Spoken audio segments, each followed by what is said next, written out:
Celebrating the 50th anniversary of the Treaty of Rome gives us an opportunity to look back on what the EU has achieved. In 1957, just over 10 years after World War II, Europe was struggling to reconstruct, to develop economically, and to provide jobs and services, and to come to terms with what had happened.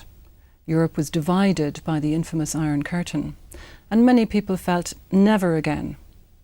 To make sure that we moved forever onto a new path, they decided to set up the European Community.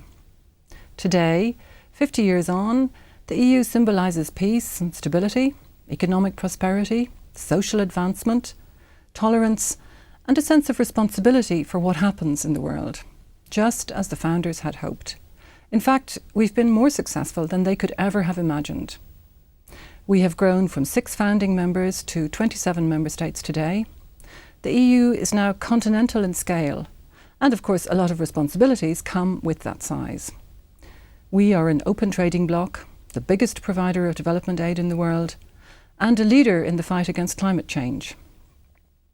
Underneath all the differences in culture, style and language, Europeans have so much in common.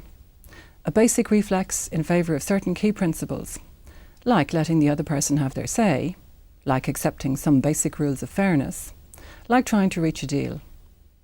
And because Europe can point to 50 years of achievement, we know our model delivers. Of course, we haven't got it right all the time, but Europeans have achieved so much more together than they would ever have achieved on their own. That's why I'm confident that the European recipe will continue to work in the future as it has in the past.